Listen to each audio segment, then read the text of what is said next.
All right, everybody, here's Chris, Ali, Alien, about weaponizing cyberpsychology.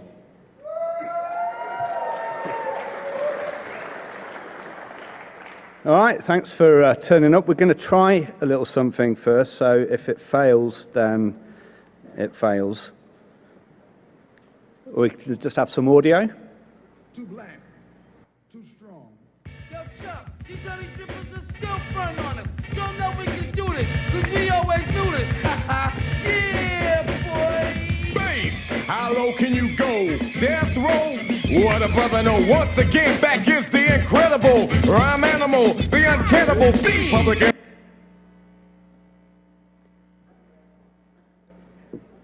I always wanted to do that, and Public Enemy couldn't make it. Well, I didn't actually ask them. So we discussed this in the bar. Actually, the point of this, I'm digressing already, and I promised I wouldn't, is that if you like that kind of music, then that probably says you're sort of bold, energetic, very confident, maybe a bit brash, something like that. And if you fall into the category that doesn't like that, well, you know, it kind of depends what other sorts of music you like. But that's kind of the point of our talk here today. It's around weaponizing cyberpsychology, subverting cybervetting, and really about a Facebook piece of research we did looking at what your Facebook activity says about your personality traits. So there's three of us here talking today from a small fledgling volunteer organization called the Online Privacy Foundation. It's myself, Ali, and Alien, who I'll introduce as we're going along. So some of you may have seen my talk here at DEFCON last year. My name's Chris Sumner, also known as Suggy, from when I was like about 8 years old. And on Twitter, I've got the unfortunate handle that I wish I never had now of the Sugmeister. But I can't really change it. Although I've got like almost a 2-year-old boy, and when he gets a bit older, he's probably going to be like, Dad, you've got to change that. It is so lame, or whatever the word for lame is when he's 18. So we're going to talk about, well, I'm going to start us off with a quick introduction to personality trait theory. I believe the US, you guys call it like Personality 101 or whatever. The subject is 101. Then going to introduce us to our little Facebook experiment that we put together, our research project called the Big Five Experiment. Then going to bring Ali to the stage, who's going to talk about what she did with our statistics, all of the data from that experiment. And then we're going to get into what the title of the slide is, really, weaponizing cyberpsychology. Work, please. Okay, weaponizing cyberpsychology. And that's sort of the uses and abuses that you can do if you're using this sort of information for decisions. And finally, look at subverting or evading folks that might be trying to use personality derived through Facebook activity against you. So starting with Personality 101, I'll give a quick intro as to how I got into sort of psychology and personality in the first place. You see, like a lot of you guys, I was at university doing computer science, and if your university was similar to mine, there were a lot of people that looked a lot like this on your course. And I know before anyone says it, gee, Chris, where did they get that nice photo of you? I actually probably didn't even look as good as that. So it occurred to me when I was at university, I learned one very important thing doing computer science, is that if you want to meet chicks, then you need to be doing something like psychology or art or fashion or something like that. But actually, there's something wrong with this picture. That's better. Hot chicks with hot pizza. Brilliant. But something curious happened doing psychology. I went on to do psychology at like adult education after I'd graduated from computer science, and it actually turned into a bunch of people that looked exactly like this, except older, including me. And another curious thing happened is I didn't meet any girls, but I really enjoyed the subject. So I digress. As a starter for 10, if we look at psychology in terms of personality traits, it really started in Greece, as just about everything seems to, with this dude called Theophrastus, and I dare anyone to try and say that at 11 o'clock tonight, a long time ago. And what he was doing, he was going to parties that looked a lot like this in Greece, because they also curiously invented the laser. So some awesome tunes banging there, and he was observing people and really looking at what drove some people to behave differently to others. So there's a whole train of personality trait stuff that goes from there through all sorts of philosophers. But if we fast forward a bit to kind of the grandfather, if you like, of personality traits, it's this dude called Carl Jung. And the book on the right-hand side there is really sort of his seminal piece on psychological types. That was the title of the book, actually. And what he did is he looked at grouping people into certain traits. Obviously, the Greeks had done that, and his was kind of an extension from what the Greeks have done. I'm not going to talk about his work too much, other than that he strongly influenced these two, who were called Myers-Briggs. So actually, it's a mother and daughter team, Catherine and Isabel, and they were fascinated by Jung's work and looked at how they could apply that in a sort of a practical manner. So they developed really a kind of a questionnaire, if you like, of like putting people into certain characteristic slots. So you don't need to know too much about what I'm about to share, but if you just leave here thinking, okay, these are the traits, I can go and read up about them later, then that's kind of fine. So they grouped people into introverts and extroverts. They also split those people into sensors and intuitors, and into folks who are judges, perceivers, and thinkers and feelers. So they got this kind of matrix going on, which you could also look at like this. And this is one of the major criticisms of Myers-Briggs, which some of you may have been exposed to in your organizations, corporations, is that it tends to pigeonhole people if it's used incorrectly. So it can be used not incorrectly, but a lot of corporate types especially tend to really misinterpret how to use Myers-Briggs and end up categorizing people. So for an example, if we look at just introverts and extroverts, which most people are kind of aware about anyway, you've got this neat graph where you've got introverts and extroverts across a spectrum, with people high in introversion to the left-hand side and people high in extroversion to the right-hand side. What Myers-Briggs does, if used incorrectly, is it kind of splits those right down the middle. So you're either introvert or extrovert. It doesn't make any real account for those people who are kind of in the middle. Further, it can change over your lifetime, and I think there was a study that basically cited something like 24 to 40% of people change personality types in Myers-Briggs. But it's not to be dismissive of Myers-Briggs, it's just to say that it can and has been used wrongly quite a lot. So when we conducted this experiment, we looked at something called the 5-factor model, also called OCEAN. And it's called OCEAN because it looks at personality traits like openness, conscientiousness, agreeableness, and neuroticism. So let me just explain briefly what those things are so that you'll know what we're talking about when we look at the data. So this is the crazy scientist from Back to the Future. We chose him as representing openness because he's a creative thinker, a deep, curious sort of fellow, who's liable to try lots of different things out in his life, in stark contrast to somebody who's low in openness. If you don't know who this is, it's the Stepford Wives. They're unlikely to do anything wild and wacky, and they're probably the sort of people that go into restaurants and order the same stuff every time they go rather than trying something new. The next trait is conscientiousness. These overachieving, timekeeping people that seem to plague my life.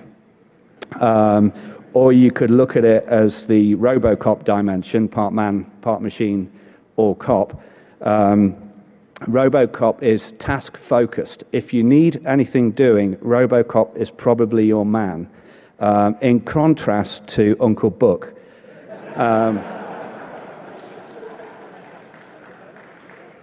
Uncle Buck is kind of a scatty sort of dude. Actually, he kind of comes good in the movie. So, we could argue that it's not the greatest thing, but I kind of like John Candy, so I wanted to put that in. But, you probably wouldn't leave him, I don't know, with your kids or your laptop or whatever of those is more important to you. And the same could be said about this dude as well, as on my personal heroes, Ferris Bueller, who represents extroversion. He's incredibly energetic, social, outgoing, really the life and soul of a party. And I think in contrast to Milton from The Office, Office Space, my apologies, who's probably more interested in staying in and shining his stapler, that's not a euphemism, than going to parties. I didn't do that in the dry run, actually.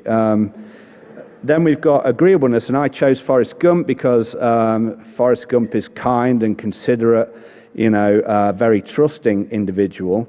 I mean, there's not many people that had run back into the jungle to pick up Bubba, but Forrest, you could, he's kind of kind, sympathetic sort of dude that would do that and then go and see his folks, in contrast to Gordon Gekko, who is low in agreeableness. Greed is good. And that is something that also we see, and we'll talk a little bit more about in relation to CEOs and what have you. Then the final dimension that we're looking at really is neuroticism. This is Woody Allen. He's sort of an anxious, fretting, worrying sort of dude, in contrast to another personal hero. It's the dude from The Big Lebowski, and I share something with him, is my love of White Russians. But he's not going to get easily ruffled, that's for sure. So where are we kind of going with this? Well, the Myers-Briggs, these people here love Myers-Briggs. And most of them, or a lot of them, I don't have too much empirical evidence on how many of them actually know what they're talking about, but a lot of them don't, but they think that they do. Not only that, they use that for pre-employment screening. There's a lot of research out there about how many, personality tests used in pre-employment screening and what have you. And now what we're beginning to see is the introduction of something called cybervetting. Okay, so what we've seen are companies like this that are cropping up, social intelligence, HR, that will actually look at your what's called your net rep or online reputation, to see whether you're a suitable candidate for a role. Actually, I started off being really skeptical about this organization, but the more I've looked at it, I think the more they do a pretty decent job at what they're doing.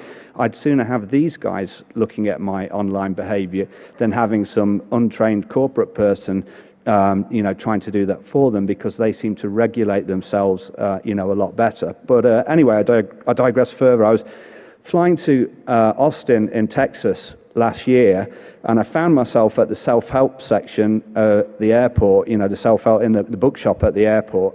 Is that just me or what? Anyway, how to improve your life and be on time for stuff.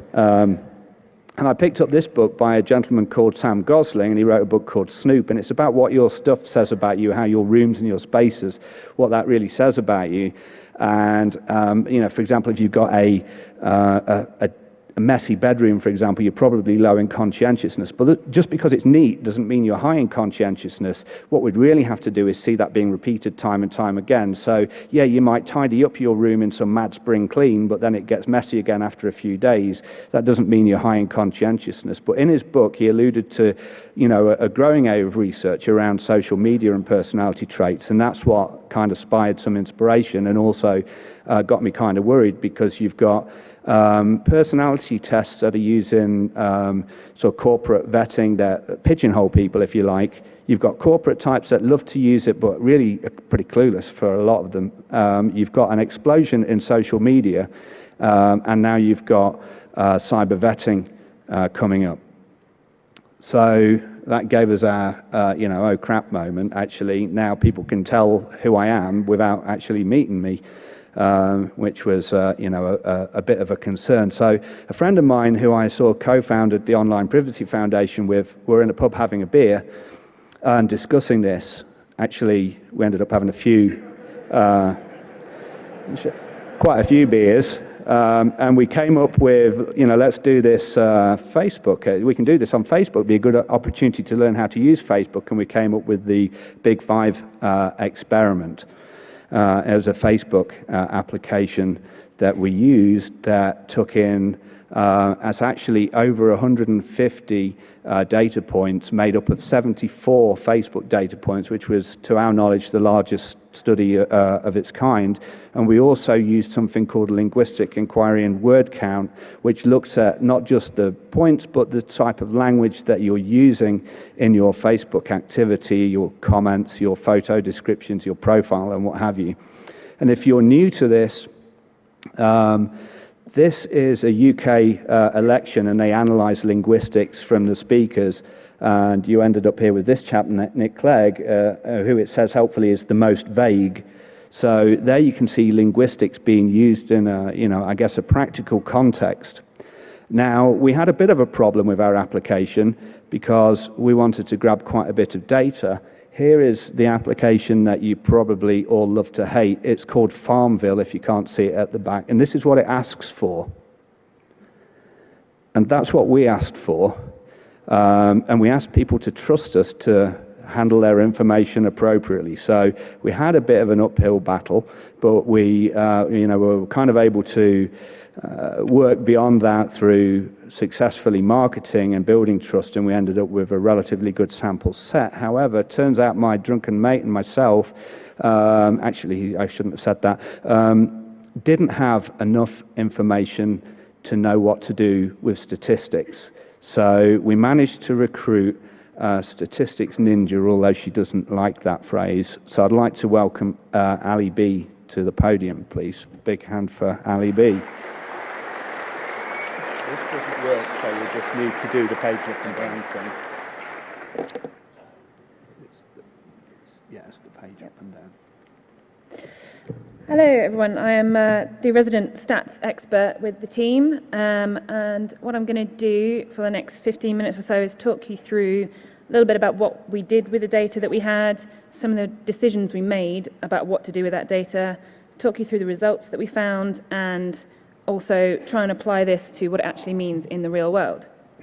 So the first thing we had to do, we had all this data on your Facebook activity and your personality type, and so we needed to come up with some hypotheses as to what we thought the data would show us. So our null hypothesis was that there'd be absolutely no relationship between these two things, and our alternative hypothesis was that there would be a correlational relationship between your personality and your online activity. And so the data, really, we had to get it to show one or the other. So now what I did next, just to familiarize myself with the data, I looked at some of the demographics. So we've got the country of registration, where people lived when they registered for Facebook. So as you can see, the vast majority of our participants were from Great Britain or the United States, which probably reflects our exposure in those countries where we flyed, where we advertised, and where we could get word of mouth going, really. This doesn't actually reflect the Facebook split. I believe the top 4 countries are the United States, Indonesia, India, and Great Britain in that order. So it's not exactly representative, but this is what we got. In terms of age and sex, just over 2/3 of our participants were female, which again is not really reflective of the Facebook population, because that's more 50-50 split, albeit slightly in favour of the females. But this 2-to-1 ratio has also been found in other studies to do with online personality testing, so perhaps it represents a tendency in females to be more likely to respond to this kind of study. In terms of age groups, that's pretty much representative of the online Facebook population, so at least we know in terms of age groups we've got a good breakup of the data. So before I go on, unfortunately, I'm going to have to do a little bit of housekeeping with you guys. A lot of what I'm going to talk about in the next few minutes is to do with the normal distribution and standard deviations. So apologies if you already know this, but if you don't know it, I'm not going to make sense to you in the next few minutes. So the normal distribution is a pattern of the distribution of data that follows this bell-shaped curve. And one of the characteristics of a normal distribution is that the mean, median, and mode, the 3 measures of an average, are all the same value. That's this central white line right in the middle, so a normal distribution is actually perfectly symmetrical. And a second point is we use a measure called the standard deviation to measure the spread of the information across that bell curve. And a normal distribution has a property such that 68% of all the values in that distribution fall within one standard deviation of the mean, 95% will fall within 2 standard deviations, and just over 99% will fall within 3 standard deviations. And you can see that illustrated here with the different gradient shades of blue. So after figuring out who was in our sample, I then had to take a look at the actual results, the actual data that we got, and figure out how to analyze that. If you're interested, I used this statistical package, SPSS, to do all my analysis. And firstly, I used SPSS to create measures of the mean, median, standard deviation, minimum, maximum values, and also 2 measures called skewness and kurtosis, which are measures of the actual shape of the data. And then I also created histograms of that data to make sure I could really fully visualize what the data looked like.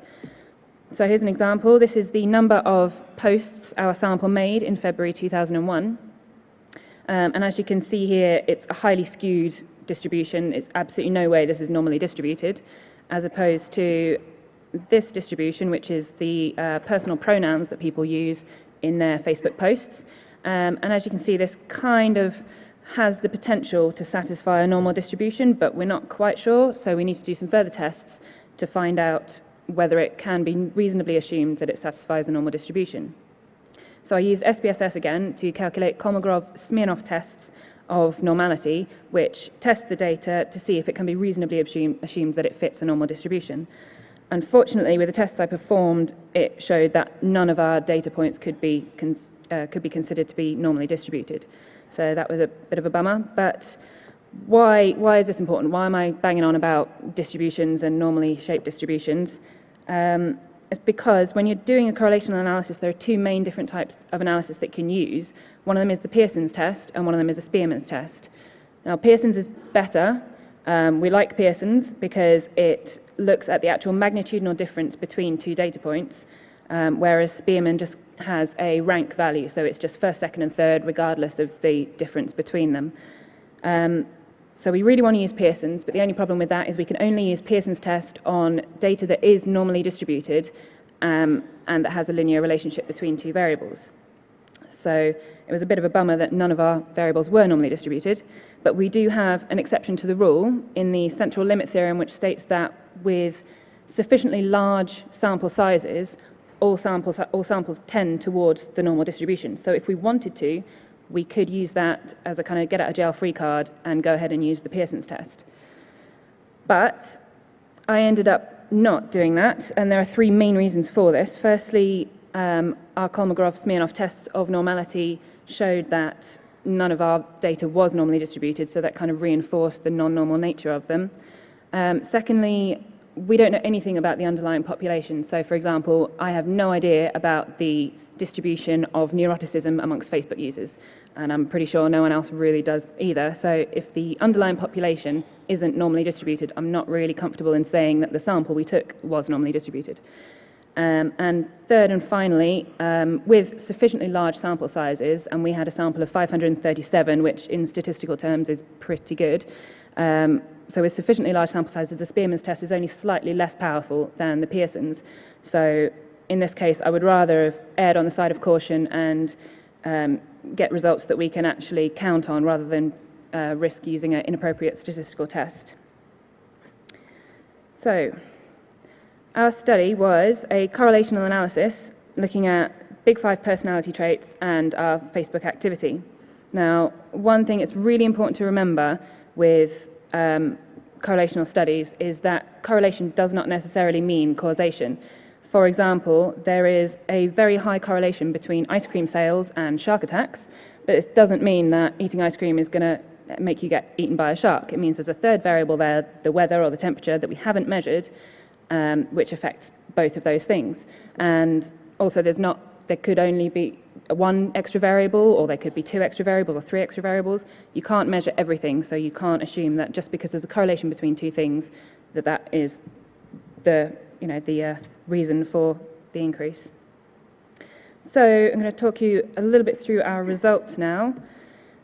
The statistically significant results of our study indicated that people with higher levels of openness tended to use words more to do with negative emotions and anger, and they'd also be more open to talking about potentially taboo subjects like money, religion, and death. They'd also write more about themselves in their bios, and they'd give a lot more information about their hobbies and their interests. Opposed to that, people with lower levels of openness tend to use shorter sentences and talk a lot less about their family. People with higher levels of conscientiousness tended to be older. They'd use proper words, dictionary words, and they'd talk a lot more about their family and use language about centered around positive emotion and inclusion. Conversely, people with lower levels of conscientiousness tended to talk a lot more about death, tended to swear a lot more, and tended to use a lot of angry words and words to do with negative emotion.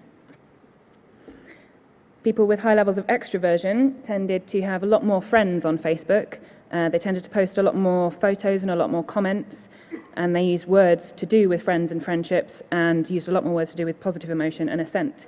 And conversely, they had a lot less books listed on their Facebook page. In terms of agreeableness, our results showed that people with higher levels of agreeableness use a lot longer sentences, but they also use non-fluencies like or so that could account for the longer sentences. They also tend to be older, they'd have more friends on Facebook, and again, they'd post a lot more photos and comments. And we actually found no negative correlations with agreeableness at all. In terms of neuroticism, people who scored highly in neuroticism tended to post a lot more photo albums. They tended to have a lot longer posts, and they'd swear more. They'd use words to do with negative emotion, including anxiety, anger, and sadness. And again, we found no negative correlations with neuroticism. So I've talked a lot about stats and statistical significance, and what you probably really want to know is, so what does this actually mean in the real world? But unfortunately, to explain this, I do have to go back to the stats. So calculating a correlational analysis in SPSS looks like this. So this is what I get, and this is what's called the p-value, and this refers to our hypotheses. So to remind you, our null hypothesis said that there was no relationship whatsoever between personality and your Facebook's activity, and our alternative hypothesis stated that there is a relationship there, whatever that relationship might be. So the p-value states that if the null hypothesis is true, if there is no relationship between these variables, the p-value is the probability that we can obtain a result at least as extreme as the one we found in our study. So basically, it's the probability that the null hypothesis is correct. So if it's as small as it is here, it's less than 0.001%. So we can reasonably say that it's so unlikely that there's no relationship there, we can just discount the null hypothesis and accept that there is a relationship there. But all that tells us is the probability we've made the right decision, but it doesn't tell us anything about the relationship, what that relationship is, or how strong that relationship is. So to figure this out, we need to look at this value, which is the R value, or the correlation coefficient. Now, in statistical analysis, what you really want is a value as close to 1 or as close to -1 as you can possibly get, because this indicates a really strong relationship. So already intuitively you can see here, although it's highly statistically significant, the number itself is only 0.24, which you can already tell it's maybe not that strong. So what we need to do with this value is square it, and that will give us our correlation, our coefficient of determination, which is the percentage of variance or fluctuation in one variable that can be explained by the other variable. So if we square this number, you get approximately 0.05, and that translates to 5%. So 5% of a person's extroversion can be determined by how many friends they have on Facebook. So in a nutshell, statistical significance indicates that we're valid in stating there is a relationship there, but it doesn't indicate the strength of that relationship. And a result can be highly statistically significant, but can only explain a very small amount of variance in the data. And that's me done. So with that, I shall hand back to Chris.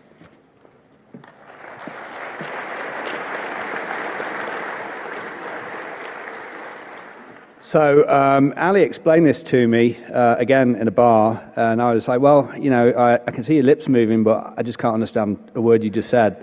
So we applied it to Vega strategy, and basically what we're saying is that the results will give you an edge, but not a massive edge.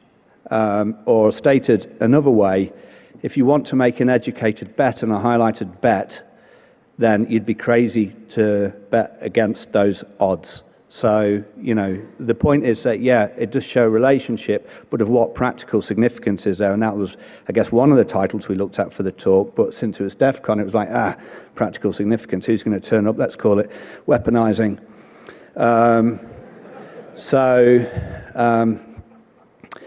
One of the things we've looked at, once you can determine or have an educated guess about people's personality traits, so there are studies, for example, that show links or correlations between people with high openness and their susceptibility to online marketing. In fact, on the plane over here, there was a guy I was chatting to who was talking about the use of color in images to get certain demographics clicking on particular links. So that was pretty interesting. But there are studies that show this. So if you're an advertiser and the consequences aren't so bad, then determining people who have got higher openness, you may want to target your ads at them more than people who have got lower openness.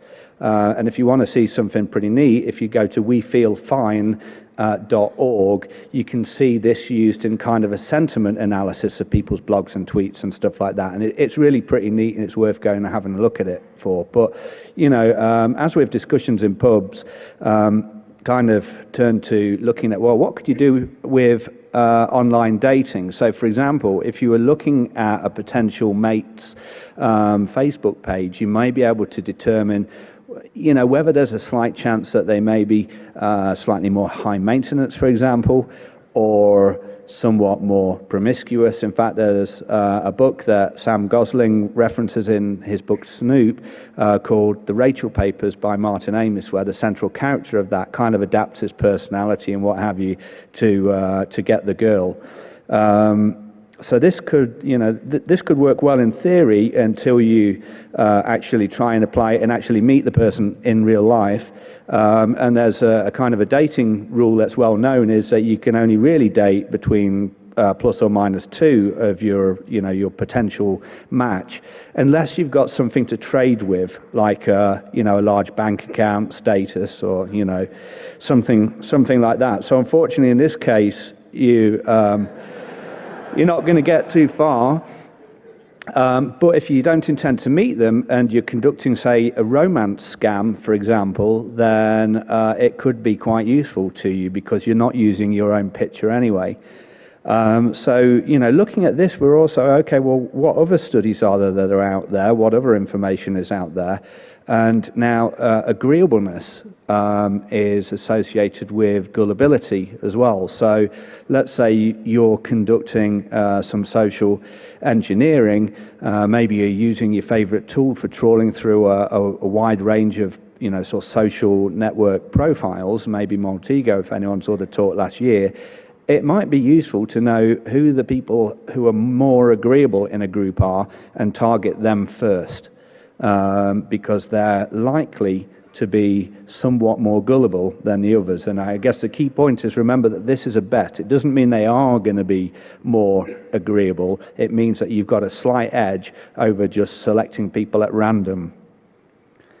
So in terms of social engineering, it's a useful tool for a social engineer's toolkit, I guess, unless you're Kevin Mitnick and it's kind of hardwired into you.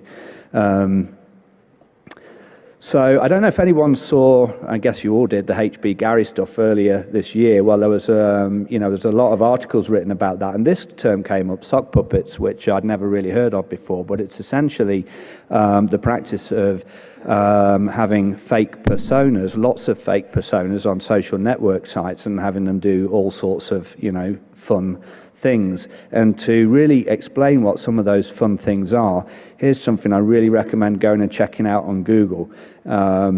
Is by a guy called Tim Hwang, who conducted a competition called Social Bots 2011, where they had teams kind of like capture the flag, going basically controlling these sock puppets that they'd created on Twitter. and going after unsuspecting Twitter users, trying to make them do things they wouldn't ordinarily do, and they'd score points for that. It's a 5-minute video, and it's well worth checking out. So I guess I'll be doing that next year too. So with that, I'm going to introduce Alien to the podium to talk about subverting and evading.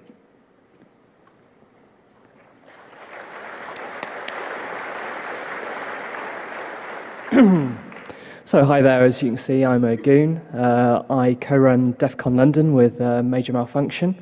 I also run 44Con, a thing that's happening in London later this year. So why did I get involved? Well, really, subverting and evading, as examples of manipulation are really quite interesting. I've done it in social engineering on a couple of jobs. And when I saw that the press was starting to get involved and they come up with crass statements like this that are just wrong, I start to worry. Not just the Washington Post, ABC were at it as well. If they're coming to this conclusion that you can use Facebook as a personality test, well, you've seen from Ali's data, it gives you a slight edge, but you really cannot rely on it. So if they're looking at things like openness, one thing that's linked to openness is drug use. So you're going for an interview, they think you're open, they're going to put you in the pocket of the possible drug users. Well, that's just not right.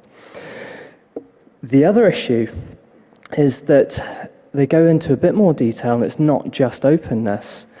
You end up with narcissism, psychopathy, and Machiavellianism, which are known as the dark triad. Now, if you've got the CEO of a company, these are the traits of a CEO. This is why you're not CEOs, guys. You're just too open. So, you want to subvert this. So the first thing is you've got to know your enemy. You start trying to play with your personality types willy-nilly, and it could get a bit messy. So there's one really quite easy thing you could do. Just don't do social networking. I mean, it's not hard, right? Now, you think this would be a common thing, but I actually only know a few people that aren't really involved with social networking, and one of them's actually on Twitter, which they don't class as social networking, and the other one is on LinkedIn. So, the Facebook for businessmen. It also leads to trouble. You generally link your online activity to your job or to real-life activities. If you play the job of, say, one email address for friends and one email address for family, that's great until you marry someone that was a friend and they use the wrong email address when replying to your mother. It's tricky to separate your life, and I'm one example of this. I've used the online nick Alien since 1982. I'm running a conference. In the press release, we want businessmen at the conference. Could I use my nick Alien? No. So next year, if you look on the DEFCON helping thing, I'm probably the only goon there using my nick. Next year, I'll be using my real name. So, you want to dick with this subverting, this personality thing? Let's play with language. So we were drinking some Guinness stuff, and I said, well, how about, we all know how good Google Translate is and Babelfish. Let's translate our data that's going into the social networking side, put it through that, wrap it through a few languages and pop it out again, because, that leads to gobbledygook. Well, it did work, but a swear word in English actually, when you translate it, is still a swear word in French, and part of the lexical analysis was looking at swear words in all languages, so we're screwed. Don't waste your time. It's dead easy to script, but just don't bother. So, tweaking your personality. You can link desirable personality traits to a particular type of job.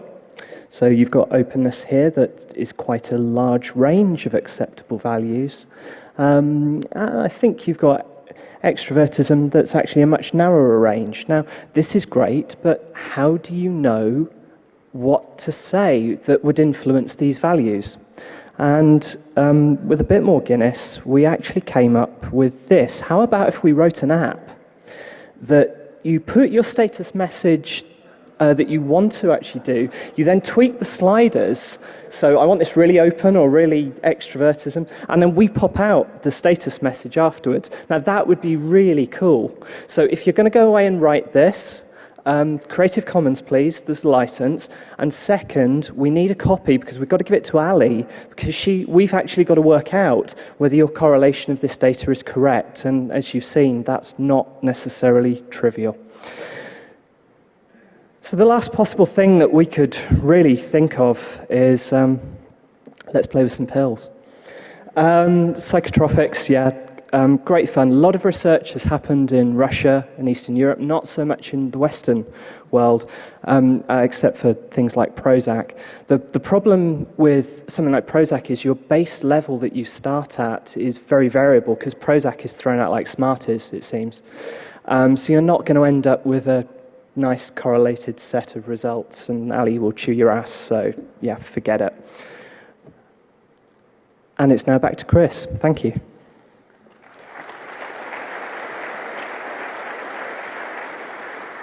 So I'll get us wrapped up here. I guess the area there of looking at mental health in particular and the correlations to Facebook activity is something that's not had, as far as I can tell, any research, and I think would be a very interesting project to work through.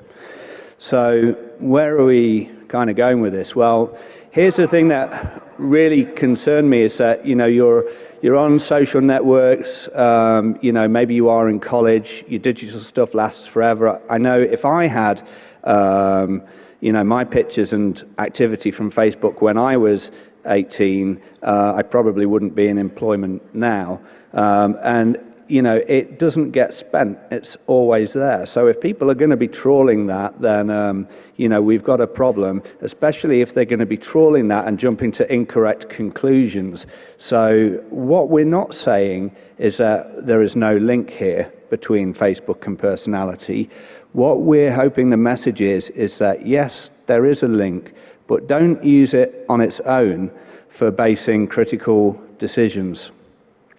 So, we thought about it very briefly. What can you do here is, okay, cyber vetting, you could probably apply some regulatory control, and we all know how well PCI has worked. So I'm not sure that would work particularly well in cyber vetting. Plus, if I'm told don't go and take a look at somebody's social media profile or online reputation, as a manager, I just say, okay, I won't, and then I'll go and do it anyway. I'm not a manager, but there you go. That's the kind of thing that could happen. What would appeal for folks, though, is really to sort of embrace people's differences.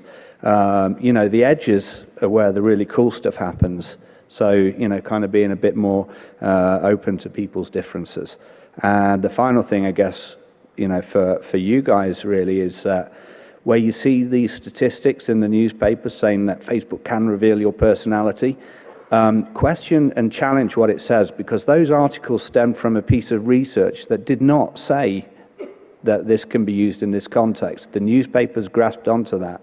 So question and challenge everything where you see statistics.